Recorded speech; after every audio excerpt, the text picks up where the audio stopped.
Écoute bien, là. Ben voyons donc. Je répéterai plus, là. Mais voyons donc. 0, scène. On a un petit coussin. Un chroniqueur financier, pas comme les autres. Michel Girard.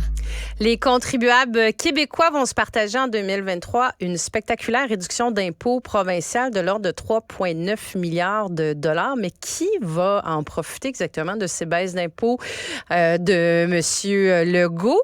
Michel Girard répond à cette question-là dans le Journal de Montréal ce matin. Bonjour, Michel. Oui, bonjour, Marie. Oui, effectivement, on l'avait peut-être oublié, mais on va s'en apercevoir quand on va préparer notre déclaration de revenus. C'est là qu'on va constater la baisse d'impôts, évidemment, qui était une promesse électorale, tu t'en rappelleras, de François Legault. Baisser les impôts, alors, et en plus de ça, en 2023, et en plus, évidemment, l'indexation en 2023, parce que pour l'année 2023, l'indexation, c'est quand même de 6,44 %. Or, et ça affecte bien sûr les tables d'impôts. Donc, quand vous allez préparer votre déclaration de revenus, selon votre revenu, évidemment, vous allez en bénéficier largement. Si, évidemment, plus votre revenu va être élevé, plus vous allez en bénéficier. Et parce qu'il n'y a pas plus régressif comme mesure qu'une baisse d'impôts. Puis même l'indexation. Parce qu'il faut savoir, l'indexation sur 10 piastres, ça donne tant, puis sur 1000 piastres, bien, ça donne beaucoup plus d'argent. Alors, là, évidemment, on va me dire que plus tu gagnes un revenu, plus tu vas bénéficier, effectivement. D'ailleurs, je donne les chiffres à titre d'exemple par revenu imposable là, pour une personne seule. Vous n'avez qu'à aller lire ma chronique et vous allez constater que selon votre revenu imposable, on s'entend là, puis combien vous allez bénéficier de baisse d'impôts. Dans l'hypothèse où, mettons, vous gagnez 50 000 en 2022 puis 50 000 en 2023, là, vous pouvez comparer ce que ça va rapporter. Alors, mais ce qu'il faut noter avec cette baisse d'impôts-là, oui, regarde, ça coûte, c'est près de 4 milliards, c'est énormément d'argent, dont à peu près 2 milliards pour la baisse d'impôts directe en tant que telle, parce que la baisse d'impôts, ça touche les 2 premiers paliers d'imposition. Alors, une baisse de 1 point de pourcentage. Alors, donc, ça va, tu vois, le premier palier d'imposition jusqu'à près de 50 000 $, c'est 14 % l'impôt provincial.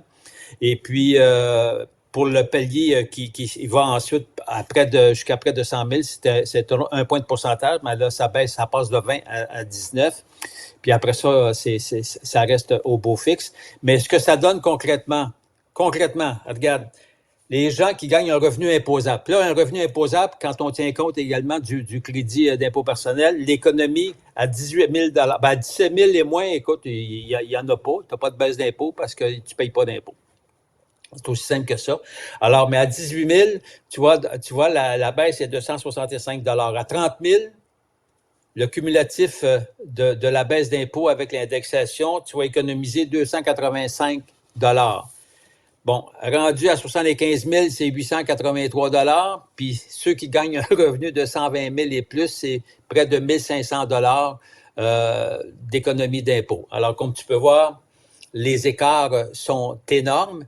Or, c'est pour ça qu'il y a bien des gens qui contestent les baisses d'impôts parce que on trouve, les gens, des groupes, ils trouvent, plusieurs groupes, là, observateurs, trouvent que c'est vraiment, comme je le disais tantôt, régressif, et puis ils trouvent que c'est inéquitable. Parce que ce que tu pourrais faire, au lieu de donner des grosses baisses d'impôts, c'est que tu pourrais prendre cet argent-là, puis tu pourrais bonifier, évidemment, l'aide au moins ceux qui en ont nantis. vraiment besoin. Oui, tu pourrais prendre l'argent et puis aussi cet argent-là et l'investir plus dans des groupes communautaires qui, avec très peu d'argent, multiplient les services et c'est extraordinaire. Tu sais, quand on constate ce que les groupes communautaires, avec si peu d'argent, ce qu'ils peuvent faire, c'est fantastique. Tu sais, pensons même aux banques alimentaires ou à tous les groupes là, qui aident les ménages. Les ménages les plus démunis. Alors, tu peux prendre cet argent-là aussi pour aider les proches aidants. Alors, tu peux prendre cet argent-là aussi pour investir davantage dans les soins de la santé, davantage en éducation. C'est pour ça que c'est toujours très, très critique, les baisses d'impôts. Puis entre nous, là, quand tu gagnes 200 000 même si on te donne 1 000 piastres d'impôt, de baisse d'impôt, ça ne va pas changer ta vie. Mais moi, dire en affaire, si tu prends la multiplication de ces milliers de dollars-là puis tu donnes à des groupes communautaires, c'est incroyable ce que tu peux faire.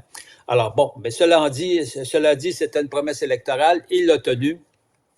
Oui, mais ou bonifier, Michel, tu pointes quelqu'un qui a un revenu de 120 000 est-ce qu'il a vraiment besoin d'une baisse d'impôt de 1 500 $? Ou est-ce que ce 1 500 $-là ce serait pas plus pertinent de le mettre dans des crédits d'impôt pour des personnes âgées seules, du crédit de la solidarité, des gens qui en ont vraiment réellement besoin, qui ont des revenus moindres, surtout dans le contexte d'une augmentation du coût de la vie, de l'inflation, il y a des gens qui ça fait plus mal que d'autres, là. Oui, effectivement. Mais il faut noter que avec l'indexation des tables d'impôt, on indexe évidemment tous les crédits qui viennent, qui sont reliés. Alors, c'est sûr que les gens à faible revenu, même s'ils ne payent pas d'impôt, la baisse d'impôt ne les touche pas, évidemment, ils en profitent aucunement, mais l'indexation fait en sorte qu'on bonifie un peu quand même les allocations destinées aux enfants, les différentes allocations, les différentes primes, etc. Mais, en bout de ligne, le gros des baisses d'impôts, ce sont évidemment les gens à revenus, regarde, c'est pas compliqué, là, 120 000 et plus, toujours qui en profitent le plus, même à 100 000 et plus, ils en profitent largement.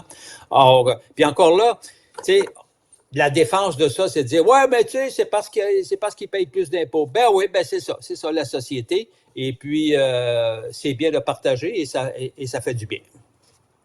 Écoute, pour tous les détails, on lit ta chronique dans le journal. Merci beaucoup, Michel. Au revoir, Marie.